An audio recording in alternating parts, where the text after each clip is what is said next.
Hey guys, welcome back and I hope you're all doing great. Today I'm going to show you a game which I believe is quite a positional masterpiece.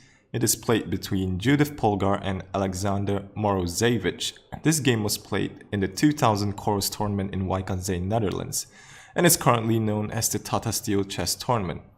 So in this game, Polgar had white and Morozevich had black.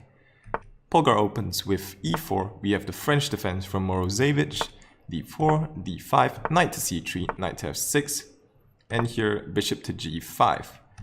We have pawn takes, knight takes, bishop to e7.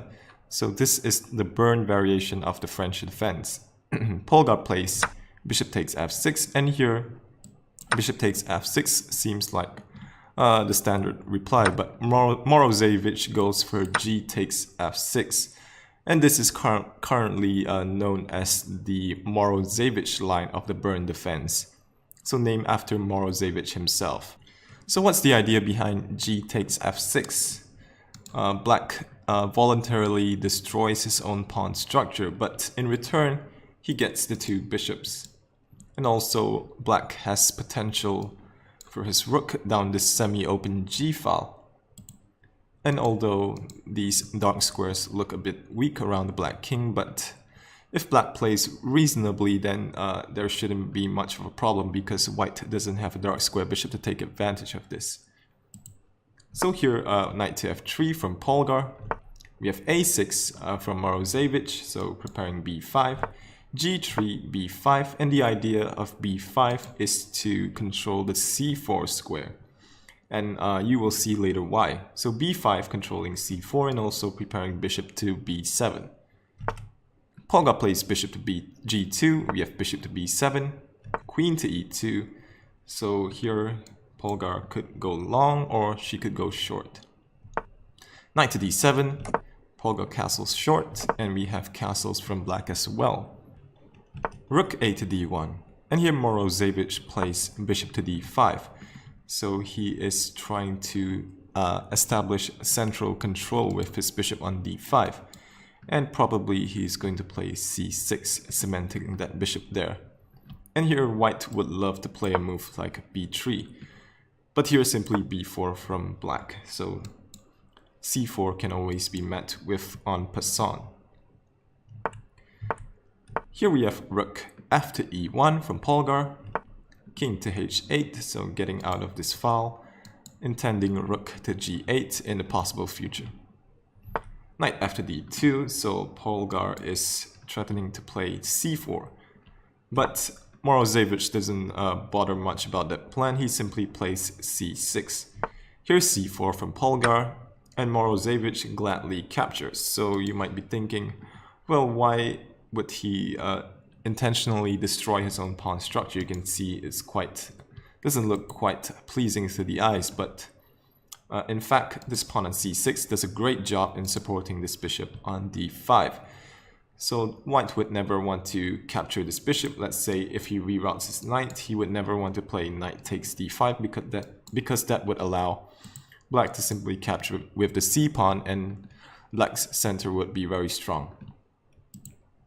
So here knight takes d4, and we have a5 from black. So a5 with the idea of stopping moves like a3, b5, and knight to a5, where white can establish a blockade on the queen side.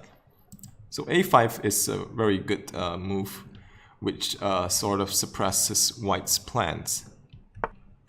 Knight to c3, so there are some possibilities of some tactics down the e file. Rook to e8 from Morozevich, eliminating all possible tactics from white.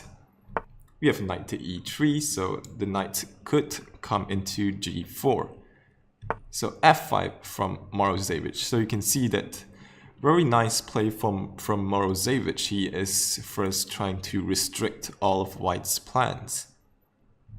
Knight to c4, so this square is now f6 does weaken this square, so knight to c4 with the intention of jumping into e5.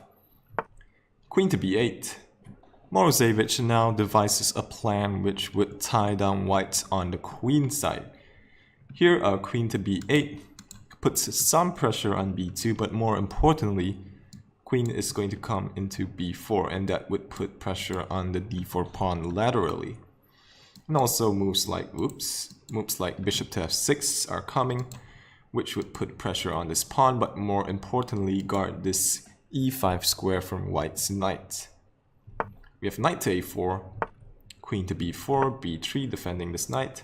And you can see that these knights look quite awkward on the queen side. Bishop to f6, controlling e5, and we have queen to c2. And white is by no means worse in this position, but it is quite difficult for white to come up with a concrete idea, as so far Morozevich has been excellent in restraining and preventing Polgar from executing her ideas. And he has a very simple idea of simply doubling on the g file and starting a kingside attack with his h and f pawns. Here Morozevich plays a rook to g8, and what do you actually do here as white? The computer suggests queen to e2, just sitting and waiting. But that doesn't look like a comfortable solution for a human. Here queen to c1 from Polgar, so maybe with some hopes of coming into the king side, with queen to h6 in the future, but simply rook to g4. We have knight to e5. Here Morozevich simply captures the knight, pawn takes, and bishop to e7. Rook to d3, so Polgar is a bit concerned with her king's safety. So rook to d3 helps to give some extra protection to the third rank. We have rook a to g8, rook e to d1, and here f4 from Morozevich. Polgar plays queen to c3, trying to trade queens as things are starting to look quite dangerous for white.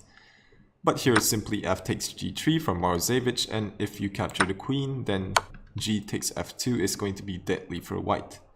Black is going to capture this piece with check, either with the bishop or the rook, followed by taking the queen. So here Polgar plays, after f takes g3, Polgar plays h takes g3. But here h5 from Morozevich, the other pawn is going to come to h4.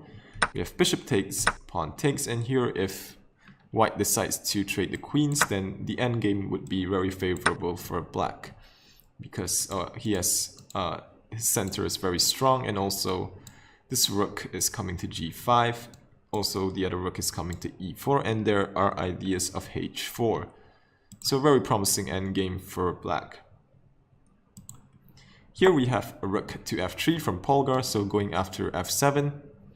And a very cool move from Morozevich. Here he plays king to g7. So this defends the pawn, but also makes room for the rook to come to h8, which could be quite dangerous for white.